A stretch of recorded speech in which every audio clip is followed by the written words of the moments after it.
Muy bien. Miren, vamos a empezar, como les dije hace un momento, una nueva serie.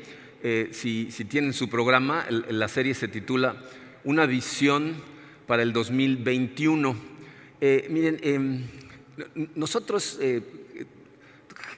eventualmente, o sea, de vez en cuando, predicamos estas series acerca de la visión de la iglesia. Si tú has tomado la clase de Introducción a Comunidad de Fe o has estado presente en algunas de esas otras series, sabes que están basadas en tres valores básicos que son amar a Dios, amarnos los unos a los otros, servir al mundo. Si quisieras escuchar una de esas series, puedes buscarlas en YouTube. Una se llamó Identidad, otra Para qué existimos, etcétera. Pero el día de hoy quiero hacer algo un poco diferente. Miren, el 2020, creo que estamos de acuerdo en que fue un año diferente, ¿no? Como líderes de la iglesia, lo que estamos tratando de hacer ahora es tratar de articular lo que pensamos que es la visión de nuestro Señor Jesucristo para nosotros, para seguir siendo buenos discípulos de Él, vivir correctamente en este año que comienza. Entonces, durante las siguientes semanas vamos a tener varios mensajes que espero yo nos ayuden a vivir un mejor 2021. El día de hoy en particular, lo que voy a expresar les va a parecer a ustedes como un resumen, yo creo, de cosas que hemos estado viendo en los últimos meses. Pero quisiera contestar la pregunta, ¿por qué el 2021 tiene el potencial para convertirse en uno de los mejores años de nuestra vida? Okay, entonces vamos a ponernos en manos de Dios y vamos a ver por qué este año tenemos que considerarnos muy dichosos, que es el título de este mensaje. Padre, te damos tantas gracias, Señor, por tu amor. Estamos aquí al inicio de un nuevo año, lo cual abre posibilidades maravillosas, Señor, para acercarnos más a ti, para conocerte mejor, para hacer tu voluntad, para vivir para tu gloria. Eso es lo que más quisiéramos hacer todos nosotros como discípulos tuyos, Señor. Y sabemos que vamos a encontrar obstáculos en este camino. De hecho, ya sabemos que va a haber cosas serias que se avecinan. Y por eso, Señor, te pedimos que en este día tu Santo Espíritu inunde nuestro corazón, nos llenes con tu luz y nos ayudes a ver estas cosas bajo la luz que tú quieres que las veamos, Padre. Mándanos en el camino correcto, manténnos ahí, gracias a tu Espíritu. Te lo pedimos, Padre, en el poderoso nombre de tu Hijo Jesucristo. Amén. Muy bien. El año 2020 va a pasar definitivamente a la historia como uno de los más difíciles que hemos enfrentado, por lo menos en nuestra generación. No necesito contártelo, lo estamos viviendo todos. Hemos experimentado dolor y sufrimiento en todo sentido, ¿no? O sea, la pandemia, el problema con la economía, en nuestro caso, aparte aquí en Cancún, tormentas, huracanes seguidos. No sé cómo les esté yendo por allá en Mérida en este momento, o en la Ciudad de México, donde mucha gente nos está viendo también, o desde donde nos estés viendo. No sé cómo esté la cosa, pero lo que sí sé es que el nivel de dolor y sufrimiento fue sin precedente, muy alto en este año que pasó. Pero miren, es importante hacer una distinción entre esos dos conceptos. Hay una gran cantidad de pensadores que hacen una división muy clara entre lo que es el dolor y el sufrimiento. El dolor es acerca de lo que es, de lo que sucede.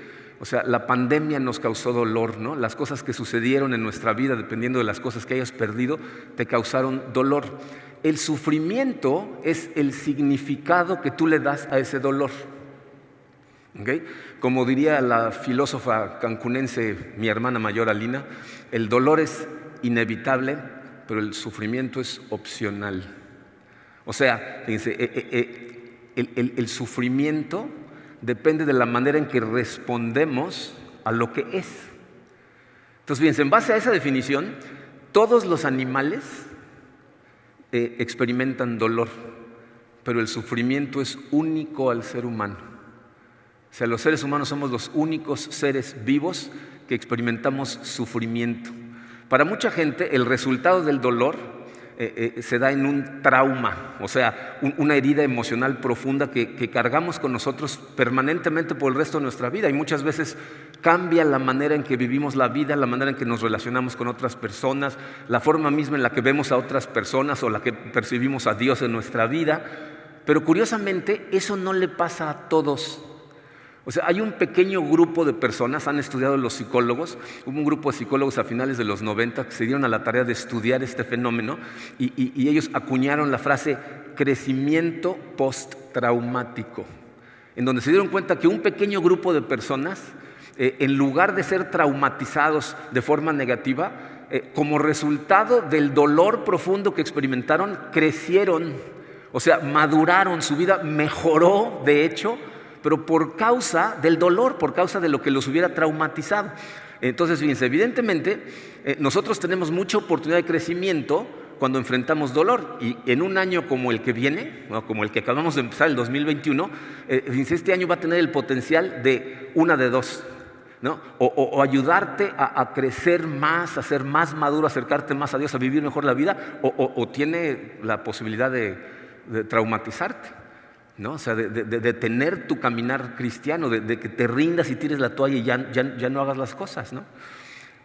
Entonces, como esto depende mucho del sentido que le damos y de las relaciones que tenemos, como ahorita vamos a estudiar, necesitamos analizar ciertas cosas. Fíjense, no tenemos idea cuánto va a seguir durando esta situación que vivimos ahorita por culpa de la pandemia, ¿no? Los cubrebocas, el tener que estar a distancia, el no poder abrazarnos, no poder visitar a gente a la que amamos, no sabemos cuánto va a durar.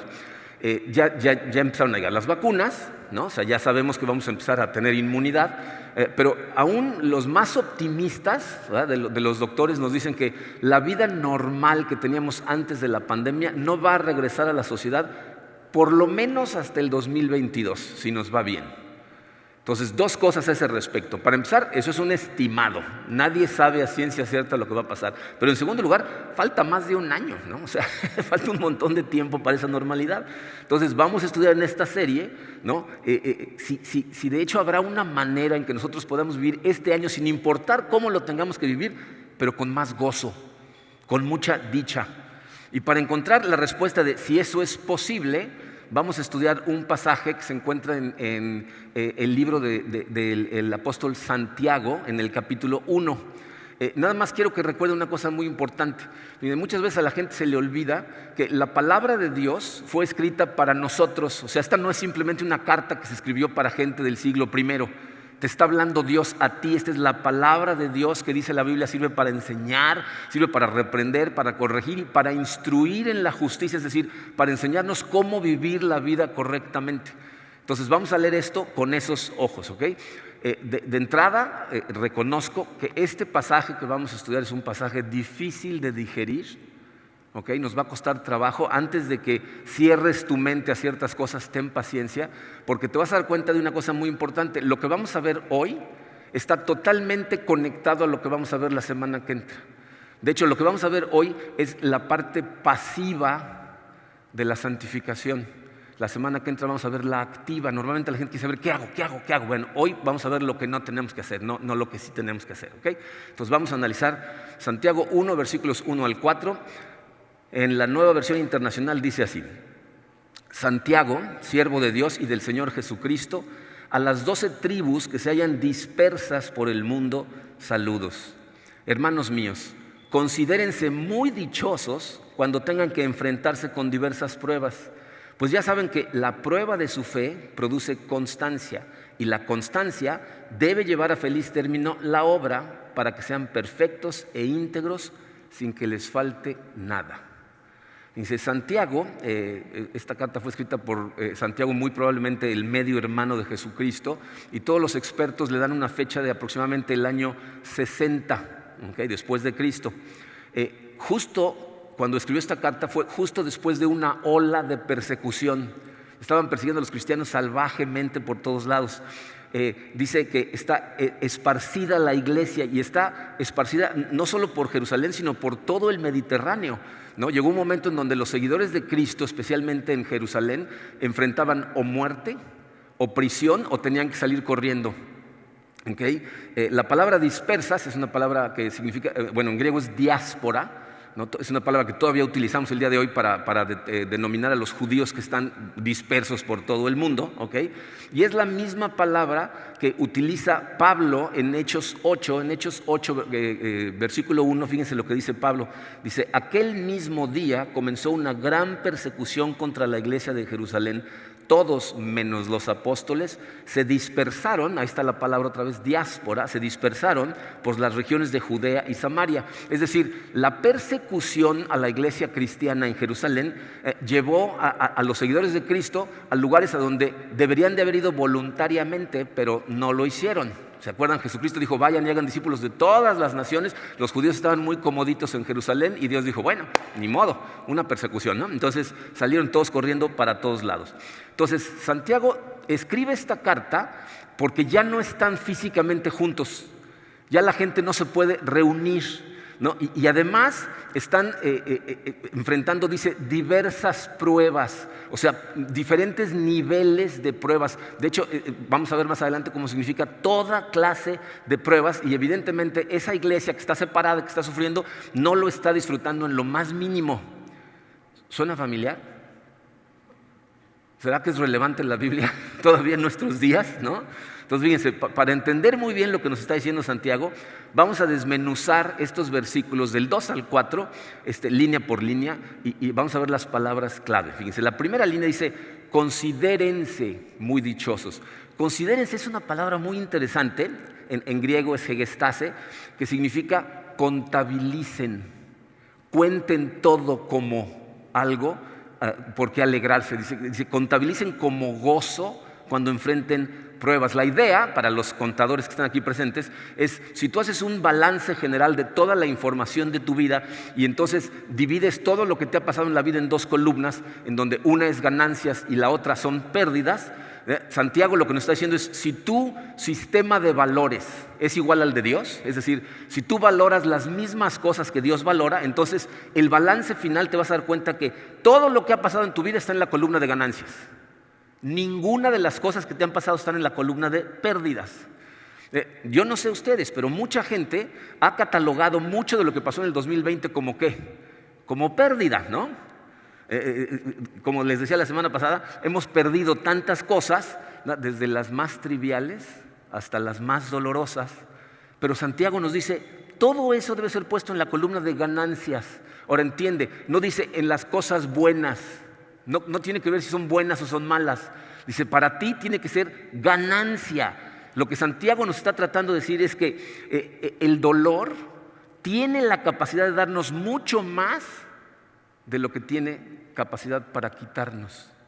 O sea, nos da muchas cosas el dolor, ¿no? De hecho, hay un poco de humor en el subcontexto de lo que está diciendo Santiago, porque lo que está diciendo es: celebren. Enfrentan pruebas, celébrenlo, hagan una fiesta por Zoom, ¿no? Inviten a sus amigos, considérate muy dichoso. Y de hecho, fíjense, en el original dice: contabilicen todo como algo de qué alegrarse. Es decir, esta no es una mezcla de algunas cosas son ganancia, otras son pérdida. Dice, no, todo lo que te pase tiene que ser considerado ganancia. ¿Cómo? Paciencia, vamos a verlo, vamos a seguir viendo. Luego sigue la palabra dichosos, considérense muy dichosos. La palabra dicha es traducida normalmente en la Biblia como gozo, pero es muy diferente a la felicidad que normalmente nuestra sociedad persigue, ¿no? Nuestra sociedad normalmente persigue una felicidad, una alegría que proviene de circunstancias.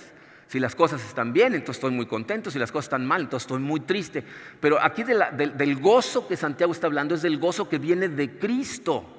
No, en Juan 15 Jesucristo dijo: estas cosas les he dicho para que mi gozo esté en ustedes y su gozo sea completo. Entonces el gozo que tenemos nosotros los seguidores de Cristo es un gozo que viene de Jesucristo, y por lo tanto es un gozo que debería de, no sé, ¿no? ¿Alguna vez han sentido tanto gozo, tanta alegría, tanto gusto que te dan ganas de cantar, de gritar, de bailar? Bueno, a mí no me gusta bailar, pero si me gustara, ¿les ha sucedido? Que te has sentido así, que sientes que el gozo se quiere salir, ¿no? Bueno, ese es exactamente el gozo del que está hablando aquí, ¿no? La imagen es la copa a rebosar, ¿no? Lo que decía el Salmo 23: has llenado mi copa a rebosar, o sea, se sale de mí el gozo, ¿ok? Yo sé que, miren, estas cosas cuando las entendemos correctamente, empezamos a ver de dónde vienen. El pastor Charlie Dates, un pastor de Chicago, en su sermón acerca de este pasaje dice: Dios tiene un gozo correspondiente para cada prueba que enfrentamos. Se tiene un gozo para nosotros con cada cosa que enfrentamos. Entonces, como este gozo que nosotros tenemos no nos lo dio el mundo no nos lo puede quitar. Como el gozo no viene de las circunstancias no pueden llevarse tu gozo. Entonces Dios tiene un gozo que sobrepasa nuestras pruebas, ¿no? Y dice, considérense muy dichosos cuando tengan que enfrentarse con todo tipo de pruebas. O sea, noten muy bien que dice cuando, no dice si es que. No dice si alguna vez por casualidad, no, dice cuando vengan las pruebas van a venir. Jesucristo nos lo dijo muchas veces y necesitas recordarlo. Fíjate, las pruebas en la vida es la regla. La vida fácil y sencilla es la excepción a la regla. La regla para la vida de toda la gente, no nada más los cristianos, todos nosotros son pruebas. Y miren, yo sé que decirlo de esta manera suena muy duro, ¿no? La regla es la dureza de la vida, pero aceptar que la vida es dura no solo es el camino a la madurez, es el camino al gozo. Es de la única manera que tú en algún momento realmente vas a poder gozar. A lo mejor han visto un libro titulado El camino menos transitado, de Scott Peck. En la primera página Scott Peck dice: cuando esperas que la vida sea fácil, la vida es muy difícil. Pero cuando esperas que la vida sea dura, se vuelve mucho más fácil. Y por eso podemos contar todo nosotros como ganancia, como un regalo de Dios que nos va a dar un gozo sin importar qué enfrentamos, ¿ok? Luego viene la palabra enfrentar, ¿no? Dice, cuando enfrenten diferentes pruebas. Esa palabra, enfrentarse, puede ser traducida como caer en o tropezarte con algo. La imagen mental que nos está transmitiendo Santiago es: tú vas por la vida caminando muy quitado de la pena y de repente ¡pum!, te tropiezas con una prueba, con algo negativo, ¿no? Experimentas de repente algo que es difícil o que es malo, ¿no? Piensen en el 2020. Ninguno de nosotros estábamos planeando lidiar con un año como ese, ¿no? Nos tropezamos con él. Bueno, pues es de lo que está hablando, te tropiezas. Luego dice diversas pruebas.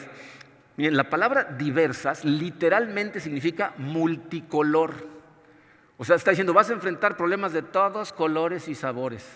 Vas a enfrentar problemas pequeños, grandes, personales, de grupo, emocionales, físicos, espirituales, económicos, ¿no? Y luego dice diversas pruebas. La palabra prueba puede ser traducida como tentación o provocación y es la misma palabra que se usa en griego para decir, ¿qué creen? Plaga, pandemia. ¿Okay? Entonces, las pruebas que vamos a enfrentar, ¿verdad? son las diferentes cosas que forman la vida en un mundo caído. Desde la llanta ponchada cuando sales a trabajar hasta perder al ser que más amas en el mundo. Y obviamente todo lo que hay entre esas dos cosas, ¿no? Pero Santiago dice, tienes que considerarte dichoso, o sea, tienes que contarlo, contabilizarlo como un gozo. Entonces piensa en lo que está diciendo, ¿no? Cuando enfrentes algo que no esperabas, que te causa dolor o desesperanza, dice, considéralo como razón para regocijarte. Yo sé que si estás sufriendo en este momento por la razón que sea, te estás preguntando, ¿cómo es posible hacer eso? O sea, ¿cómo puedo considerarlo gozo? Puedes considerarlo gozo precisamente por lo que dice en el siguiente versículo. Fíjense, el versículo 3 dice, pues ya saben que la prueba de su fe produce constancia. O sea, esa palabra saben, ya saben, no habla de un conocimiento intelectual. O sea, esto no es algo que aprendes en la universidad, es un conocimiento experimental. Lo que está diciendo es, tú sabes por experiencia personal que la prueba de tu fe produce constancia. Ahora, aquí fíjense, aunque en español usamos la misma palabra prueba que utilizamos hace rato estábamos hablando de cosas negativas que enfrentamos de repente. Aquí prueba es una palabra diferente en griego que significa tratar de detectar qué tan confiable es algo examinándolo o poniéndolo a prueba, generalmente a través del uso. Entonces no pienses en estas pruebas como pruebas de la escuela, en donde hay respuestas correctas y respuestas incorrectas. Más bien, fíjate, les voy a dar un ejemplo a ver si esto nos ayuda a entenderlo.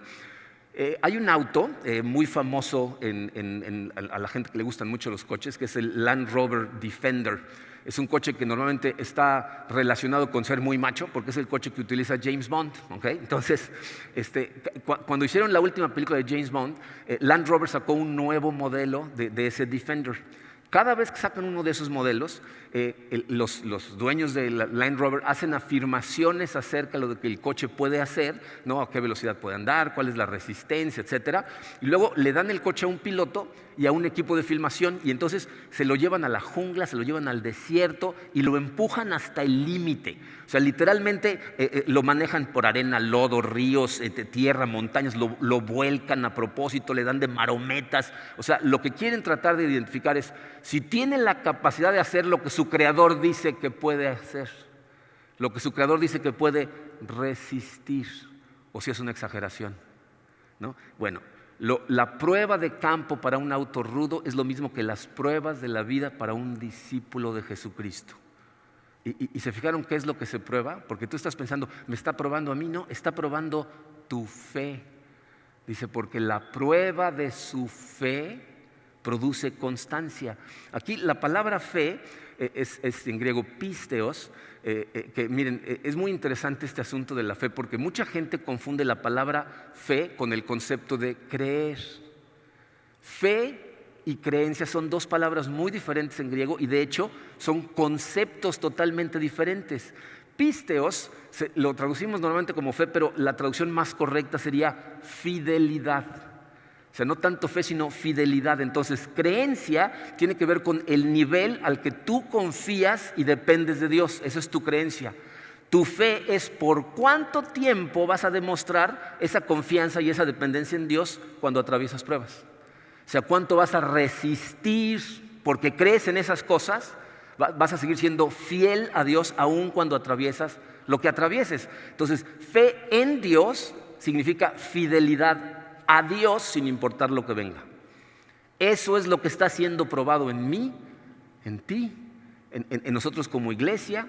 O sea, confiamos lo suficiente en Jesucristo como para mantenernos firmes a Él y a su camino en el 2021 sin tirar la toalla, o lo que vamos a hacer es renunciar a seguir tratando de vivir la vida correctamente porque nos vamos a desanimar totalmente, ¿no? Y por eso pues, el final de la frase es constancia. No dice, pues ya saben que la prueba de su fe produce constancia. Constancia es una palabra también muy utilizada en la Biblia, hipomonen es. Y miren, aunque varias versiones de la Biblia en español lo traducen como constancia, la traducción más común en ese mismo versículo, en otras versiones y en muchos lugares de la Biblia es perseverancia.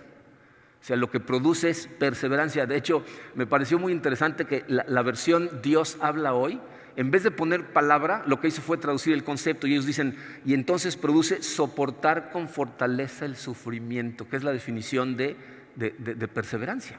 Seguir adelante con fortaleza aun cuando estás enfrentando tribulaciones, la capacidad de vivir correctamente y seguir amando ante las circunstancias negativas de la vida, ¿ok?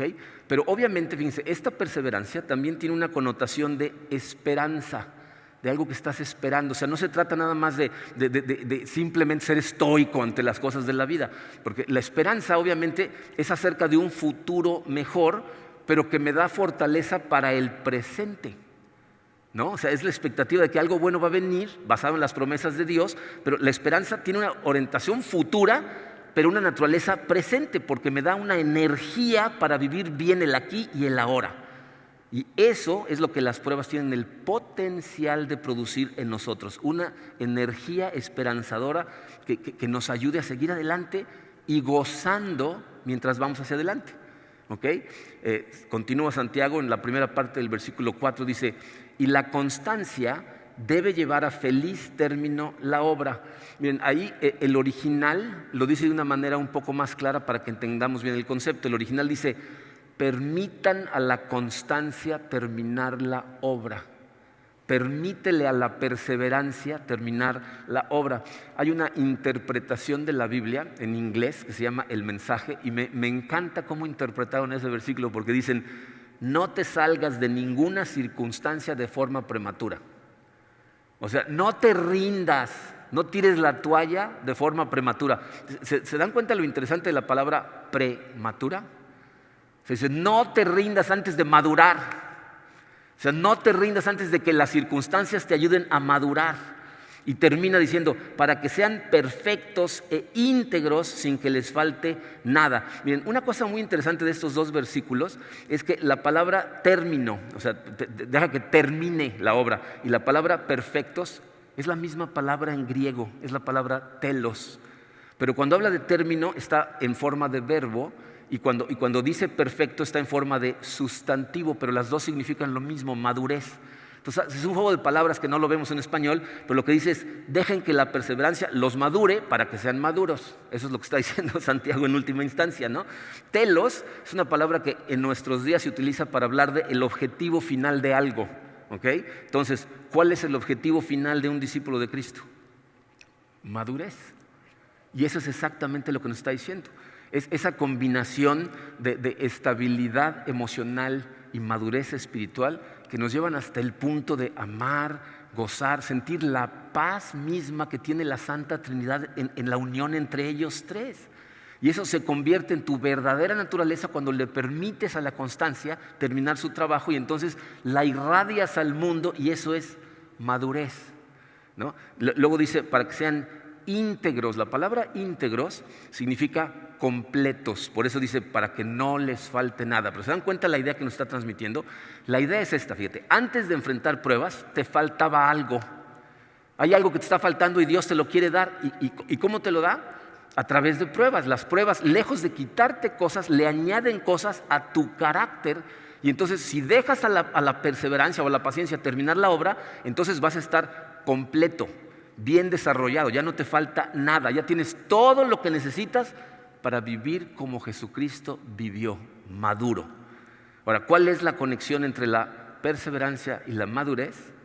Fíjate, obviamente, ninguno de nosotros podemos madurar estudiando. ¿Están de acuerdo? O sea, no puedes agarrar libros y leer libros, escuchar sermones o escuchar podcasts o lo que quieras y entonces terminas y dices, ya madure. ¿Verdad que no? Entonces, ¿cómo maduramos? Solamente perseverando a través de las pruebas. Entonces encontré una definición de madurez muy interesante que les puse en su programa. Dice, madurez es el resultado de una larga obediencia en la misma dirección. Un cristiano se convierte en un cristiano maduro a través del efecto acumulado de obediencia a Dios a través de disciplinas espirituales durante años de enfrentar diversas pruebas. Eso es lo que nos da la madurez. Entonces, fíjense, basado en todo esto que vamos a estudiar, quiero analizar algunas cosas, como pastor quiero platicar algunas cosas con ustedes. Miren, el mundo entero está enfrentando el COVID-19, ¿no? No nada más nosotros, esto no es único aquí a Cancún. Pero ¿se dan cuenta que muy pocas personas están contentas por ello? O sea, yo creo que los socios de Zoom y el dueño de Amazon, ¿no? Están felices, ¿no? O sea, todos los demás estamos muy infelices, ¿no?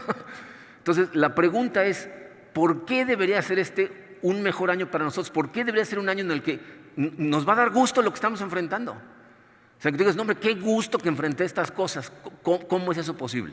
Entonces, hay 3 razones por las que debería de ser un año de gozo para ti y para mí.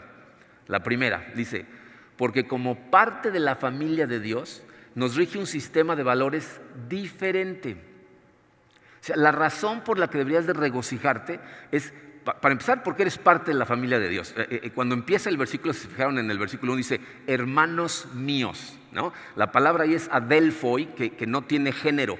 O sea, está diciendo miembros de la familia o hermanos y hermanas, se está refiriendo a todos nosotros. Lo cual significa que Santiago no le escribió estas palabras a toda la gente del mundo.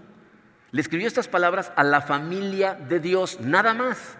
¿Ok? Y les voy a decir por qué esto es muy importante. Porque el gozo del que está hablando aquí Santiago no tiene absolutamente ningún sentido a menos que seas seguidor de Jesús. Ningún sentido. Y no estoy tratando de decir que es para nosotros porque somos mejores que otras personas. No, estoy diciendo que este gozo tiene sentido porque tú y yo no vivimos de acuerdo a la visión del mundo que tiene la gente secular, sino a una visión del mundo totalmente diferente. Dice, tu visión del mundo es lo que te dice a ti qué cosas son realmente importantes y cuáles no son importantes. Entonces, ¿cuáles tengo que perseguir y cuáles no importa si las tengo o no las tengo en mi vida? ¿Okay? Nosotros vivimos bajo un sistema, bajo una visión del mundo que le da un sentido diferente a todas las cosas que experimentamos, y muy diferente a lo que hace el mundo secular. Dice, Tim Keller, que es un autor que les recomiendo mucho leer cada vez que tengan oportunidad, escribió un libro que se llama Caminando con Dios a través del dolor y el sufrimiento. Y tiene una sección en ese libro en donde compara 5 visiones del mundo, ¿vale? Las más populares: cristiana, musulmán, budista, animista y secular. ¿Okay? Pero dice él, fíjense una cosa muy interesante, dice, la visión del mundo secular occidental es la menos equipada para lidiar con el dolor y el sufrimiento. O sea, la cultura secular de nuestra sociedad de este lado del mundo no está equipada para lidiar con el dolor y el sufrimiento porque no tiene ningún significado asignado al dolor o al sufrimiento. O sea, no cabe en la visión del mundo secular. ¿Por qué? Fíjense, la visión del mundo secular, producto de los escritos de Charles Darwin, ¿no? En donde dicen que aquí estamos por casualidad, ¿no? El ser humano es un accidente de la naturaleza. Entonces, bajo esa visión, la vida no tiene significado o propósito más allá de la supervivencia del más fuerte. Ese es el único significado que tiene. ¿Okay? Entonces, está demostradísimo por estudios que han hecho montones de personas, pero que la Biblia nos dice hace 1000 años, ¿verdad?, que el hombre no puede vivir sin significado. ¿Okay? Tú necesitas tener un propósito para vivir. Y la gente que pierde su significado, pierde su propósito, está muerta en vida. O sea, ya nada más sabe las cosas porque las tiene que hacer, pero si no tiene propósito no puede vivir realmente. Entonces, por eso, fíjense, los filósofos hacen una distinción entre significado descubierto y significado desarrollado, ¿no? El significado descubierto es un significado que viene de fuera de ti, es algo más grande que tú y es trascendente. Nosotros como cristianos, ¿verdad?, creemos en que el significado es descubierto, porque tú y yo descubrimos nuestro significado estudiando la palabra de Dios. A través de disciplinas espirituales, a través de las escrituras, a través de la oración, descubrimos cuál es el significado de nuestra vida.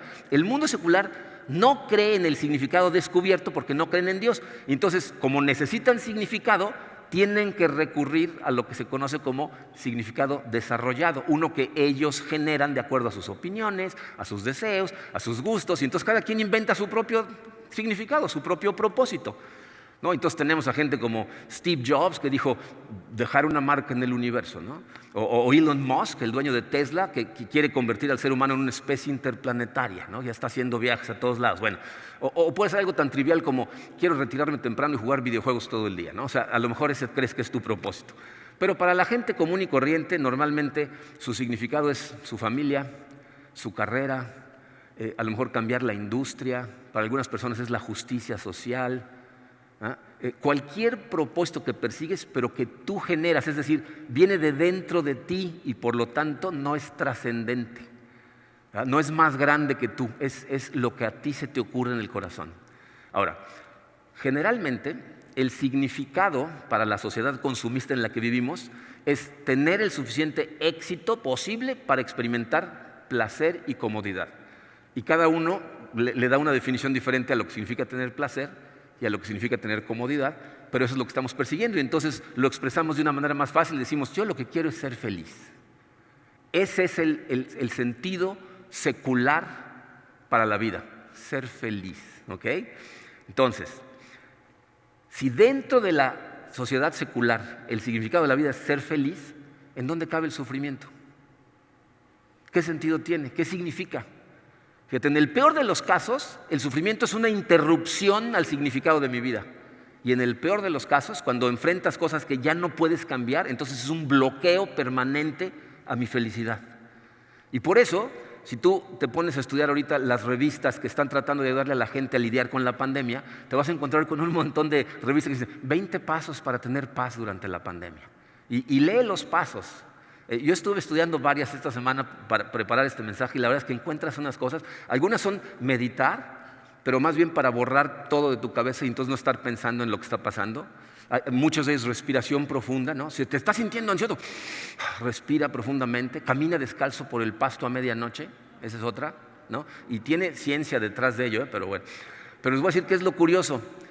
Ninguna de esas listas dice nada acerca de encontrar significado en medio de lo que estamos enfrentando o crecer o madurar mientras atravesamos estas cosas. Y peor aún, en ninguna encontré la importancia de la comunión, la comunidad profunda que tiene que fortalecerte mientras atravesamos esto. O sea, algunas dicen, júntate con tus cuates, ¿no? Pero agarren la jarra, ¿no? O sea, es más bien anestesiarte, no conectar a nivel profundo, ¿ok?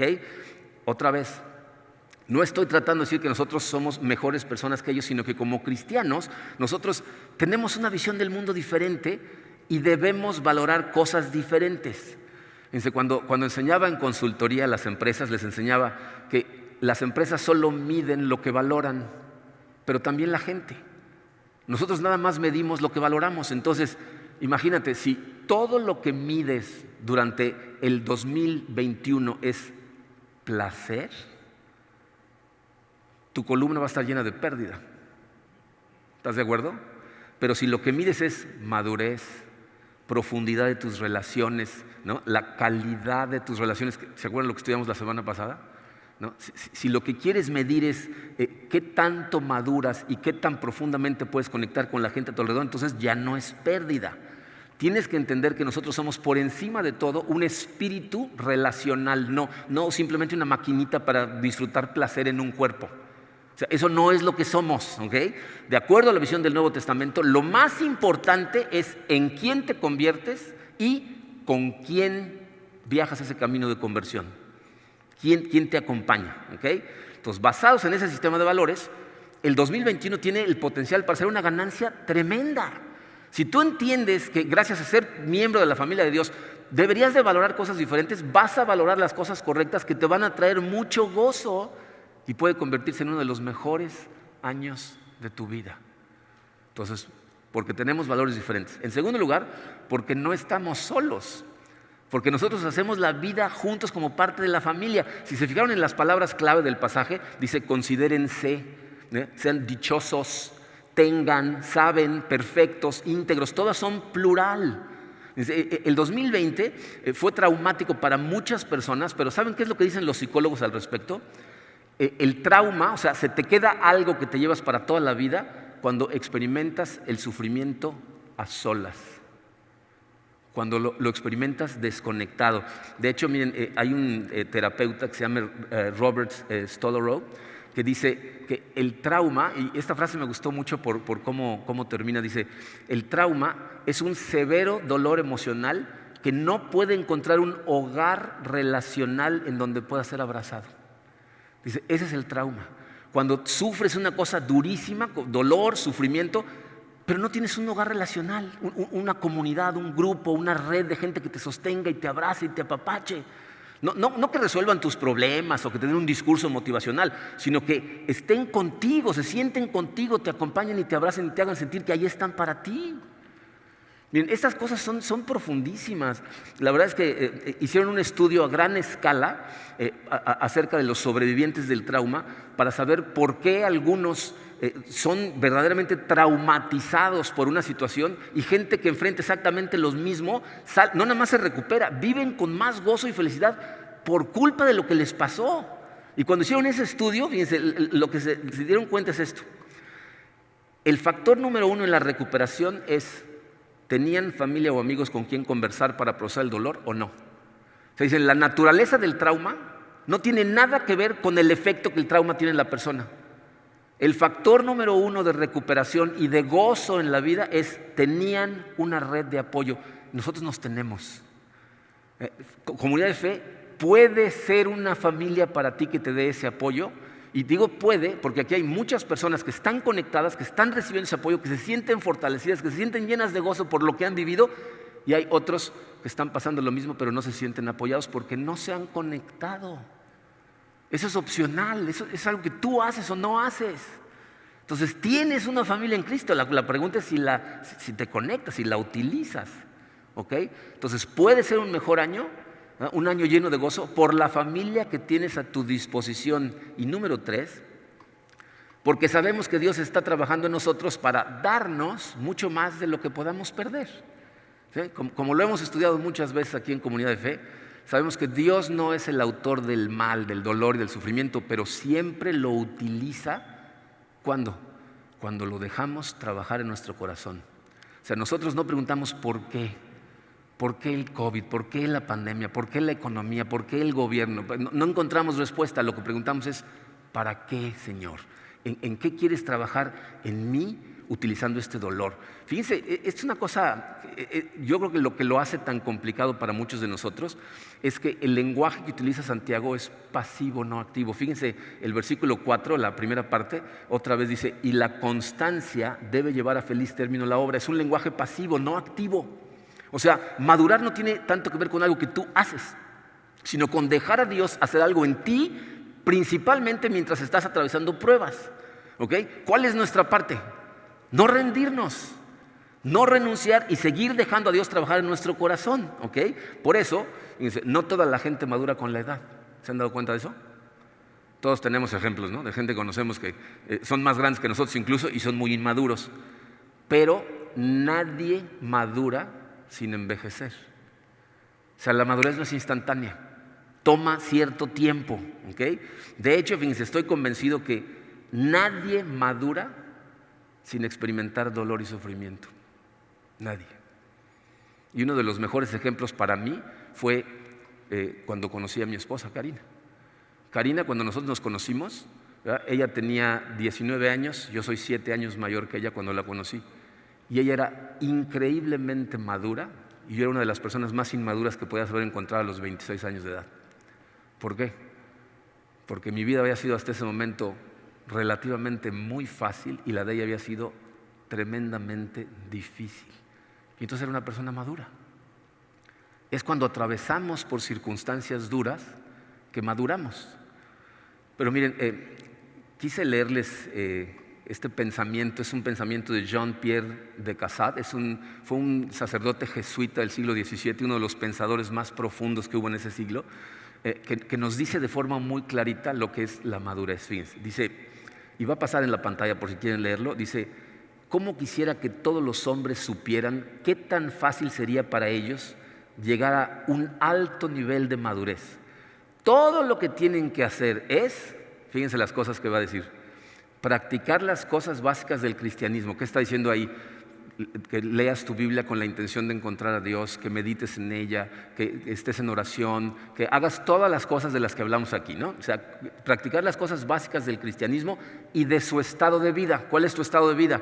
Pues si eres un muchacho que está en casa de sus papás estudiando, pues los compromisos de tu estado de vida son estudiar, obedecer a tus padres, hacer las cosas correctamente. Si eres un adulto soltero que vive afuera, pues es vivir correctamente, trabajar en ti antes de encontrar una pareja, ser una persona productiva, encontrar un trabajo. Si estás casado, pues es ponerle atención a tu esposa, ¿no? Si tienes hijos chiquitos, pues es estarles enseñando. Si son adolescentes, hacer la vida con ellos. Si ya tienes el nido vacío, pues entonces es de estar en comunión con tu pareja. O sea, las cosas básicas de tu estado de vida. Y luego dice, y recibir con sumisión las cruces que pertenecen a ese estado de vida, ¿no? ¿Cuáles son las cruces? Pues cuando estás en tu casa, pues obedecer a tus papás y tener que estudiar y sufrir las injusticias del sistema educacional en el que estés metido, ¿no? Si estás soltero, pues aguantar las tentaciones, la presión del mundo, ¿no? Si estás casado, pues llevarte bien con tu mujer, ¿no? Con tu esposo, ¿no? El roce del día a día, ¿no? Si tienes hijos chiquitos, las desveladas, ¿no? Esas son las cruces de tu estado de vida. Y luego dice, y someterse con fe y amor a los diseños de la providencia. ¿Qué está diciendo? Dice, tienes que aceptar aquello que no tienes el poder de cambiar, ¿no? O sea, tienes que aceptar la providencia. No podemos detener la pandemia, no podemos detener los problemas que derivan de ellos. Dice, tienes que someterte con fe, con fidelidad y amor a los diseños de la providencia. Y termina diciendo, y sufrir amorosamente. Dice, esa es la madurez. Sufrir amorosamente las cosas del momento en el que estamos en la vida que no podemos cambiar y que son nuestra responsabilidad. Y entonces maduramos. ¿Cómo funciona esto? Bueno, la semana que entra vamos a hablar de la parte activa, Pero obviamente aquí lo hemos platicado muchas veces, la gente es transformada a través de estudiar la verdad, aplicarla con disciplinas espirituales en comunión con otros seguidores de Cristo por el poder del Espíritu Santo. Depende mucho, como vamos a ver la semana que entra, de la cantidad de tiempo que le des a Dios en estudio y oración y de las circunstancias difíciles que vayas a enfrentar. ¿Cuál es el papel del dolor y el sufrimiento en la formación espiritual? Porque les decía hace un rato que en la visión del mundo secular el dolor y el sufrimiento no tienen un papel, no hay nada asignado para ellos, entonces son una simple interrupción. ¿Cuál es el papel del dolor y el sufrimiento en nuestra visión del mundo? ¿Sabes para qué sirve el dolor y el sufrimiento? Para liberarnos de las cosas en nuestra vida que sustituyen a Dios. Esas cosas que tú crees que necesitas para ser feliz son algo que nosotros llamamos ídolos. Y el dolor y el sufrimiento sirve no nada más para revelar tus ídolos, tiene la capacidad de despojarte de tus ídolos y de hacerte libre. Si somos honestos, si tu felicidad está atada a tu trabajo, a tus ingresos, al estado de una relación y te despojan de ello, o sea, si en eso tenías puesta toda tu esperanza, toda felicidad, todo tu gozo por venir ahí y de repente te lo arrancan, es dolorosísimo, ¿estás de acuerdo? Pero ese despojamiento tiene el potencial de liberarte porque son precisamente esas ataduras las que te detienen de vivir siempre en Dios y depender solamente de Él. O sea, el problema es que nosotros queremos ser libres, compasivos y felices, pero debido a nuestros ídolos tenemos miedo, nos aferramos a ellos, no queremos soltarlos y entonces vivimos absortos en nosotros mismos, nada más nos preocupamos nosotros. Esa es la fuente de nuestros problemas y es la razón por la que Cristo vino a morir por ti, para liberarte de eso, para que puedas vivir para Dios. Entonces, si lo ves de esa manera, no ha habido en nuestro tiempo como iglesia, en los 18, casi 19 años que tenemos como iglesia, no ha habido un mejor tiempo o un tiempo con más potencial para que seamos liberados de nuestras ataduras que esta pandemia. Es uno de los mejores momentos que podemos aprovechar precisamente para eso. Pero para que eso suceda, tenemos que permitirle al Espíritu Santo trabajar en nosotros. O sea, dejar a la constancia o a la perseverancia llevar a feliz término la obra.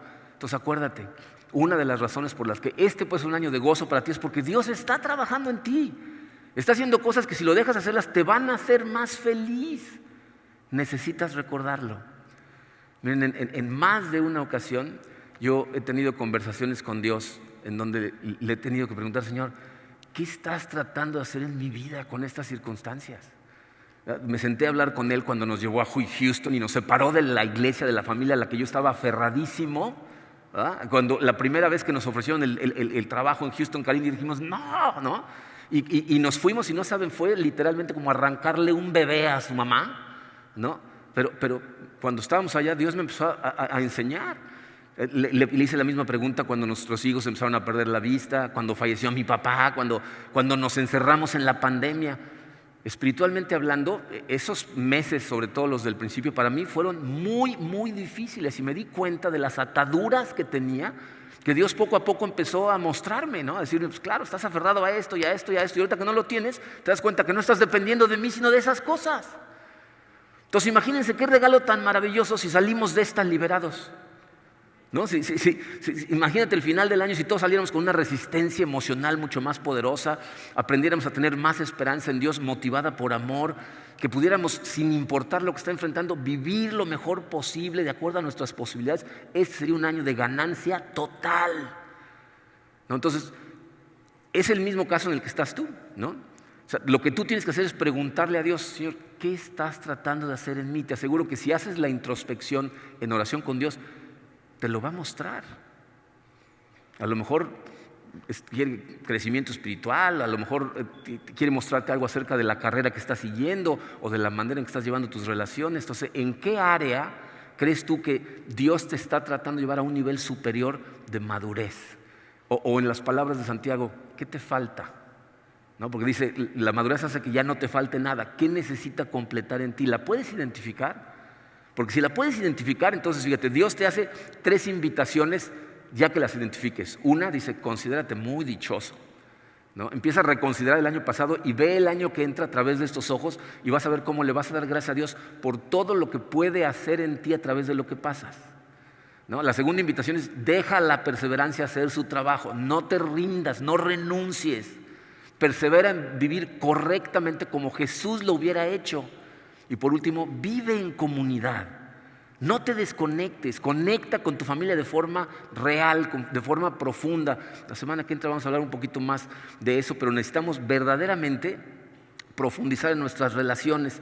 Y miren, para ser honestos, todo esto que les acabo de decir es muy fácil de enseñar, no es tan fácil de aplicar, ¿no? Muchas veces les he dicho que hay veces que estoy analizando las cosas que digo en consejería y luego me digo: si tan solo aplicara yo todos mis consejos, ¿no? O sea, es bien fácil enseñar estas cosas, ¿no? Pero aplicarlas es otra, ¿no? Esto se aplica a todos nosotros, no importa en dónde estés. Tú a lo mejor piensas que hay gente que está más madura que tú. Se aplica absolutamente a todos. El llamado de Santiago es: todos tenemos que aprender a vivir como Jesucristo. ¿Sabes por qué? Porque Jesucristo perseveró ante la adversidad por ti, para que tú también pudieras hacerlo. Dice, voy a terminar leyendo un pasaje en Hebreos en donde las palabras subrayadas todas significan hepomone, perseverancia. ¿Okay? Es la misma palabra que utilizó Santiago, la perseverancia que tenemos que dejar hacer su trabajo. Y la primera parte está hablando acerca de Jesucristo, pero la segunda parte nos va a hablar a nosotros. Hebreos 12, versículos 1 a 3, dice así: por tanto, también nosotros que estamos rodeados de una multitud tan grande de testigos, todas las personas que han vivido en la historia y que se han aferrado, aún en medio de terribles circunstancias, a vivir como Cristo vivió y a no renunciar a su fe, son los testigos. Dice, despojémonos del lastre que nos estorba, en especial del pecado que nos asedia, y corramos con perseverancia, ahí está la primera, la carrera que tenemos por delante. Esta es la carrera que tenemos por delante. Este año que viene es una carrera que tenemos que estar rodeado de pandemia, ¿no? Entonces tenemos que correr con perseverancia la carrera que tenemos por delante. Fijemos la mirada en Jesús, no en las vacunas, no en el gobierno, en Jesús, el iniciador y perfeccionador de nuestra fe, quien por el gozo que le esperaba soportó, esa es otra vez, perseveró, soportó la cruz, menospreciando la vergüenza que ello significaba, y ahora está sentado a la derecha del trono de Dios. Así pues, consideren aquel que perseveró, ahí está otra vez, hepomone, frente a tanta oposición por parte de los pecadores, para que no se cansen ni pierdan el ánimo. Y luego a nosotros, versículos 7 y 11 dice, lo que soportan, esa es otra vez perseveran, lo que perseveran es para su disciplina. Ciertamente ninguna disciplina en el momento de recibirla parece agradable, sino más bien penosa. Sin embargo, después produce una cosecha de justicia y paz para quienes han sido entrenados por ella. Tenemos que soportar las dificultades que enfrentamos porque Jesucristo las soportó para nosotros. Todo lo que soportó Jesucristo, no todo el rechazo, la traición, los juicios con testigos mentirosos, la tortura, la crucifixión, todo lo hizo por el gozo que le esperaba. ¿Y saben qué es muy interesante? Hay escolares bíblicos que se la pasan discutiendo acerca de cuál es ese gozo que le esperaba a Jesucristo. Hay un grupo que dice que era el placer de vivir en la voluntad del Padre, otros que dicen que era la resurrección en el reino de Dios, pero ¿saben qué dicen la gran mayoría? El gozo que le esperaba eras tú, soy yo. El gozo de estar con nosotros en familia, en la casa de Dios, para siempre, en la eternidad. Y por eso Él perseveró, y porque Él perseveró, podemos perseverar tú y yo y permitirle a esa perseverancia madurarnos y considerar lo que encontremos en esta vida motivo de gozo, como una ganancia y no como pérdida. Así es como necesitamos enfrentar el año que viene. Vamos a orar. Padre, Señor, gracias por tu palabra. Estas cosas, estoy seguro que ninguno de nosotros las podríamos ver de esta manera si no vienen explicadas por ti, si no vienen expresadas de la manera en que la inspiraste para que esta gente nos la transmitiera. Y sé, Señor, que a todos nosotros nos cuesta mucho trabajo cuando enfrentamos cosas dolorosas, considerarlas como ganancia o como motivo de gozo. Y por eso te pedimos, Señor, tu ayuda. Necesitamos de tu Santo Espíritu, necesitamos de que nos llenes, Señor, para que sin importar qué cosas enfrentemos, a lo mejor nos duelan, Señor, pero no tengamos que sufrir por ellas, sino que al revés, permitamos, Señor, que hagan su trabajo en nosotros que conectados contigo, tomados de tu mano y aparte unidos como familia, nos apoyemos, nos soportemos, nos llevemos juntos hacia adelante siguiéndote a ti, y entonces terminemos siempre más completos, más íntegros, más perfectos, más maduros, Señor, para tu gloria y nuestro gozo. Gracias, Padre. Nos ponemos en tus manos y confiamos en que tú vas a hacer este trabajo en nosotros, en el poderoso nombre de tu Hijo Jesucristo. Amén.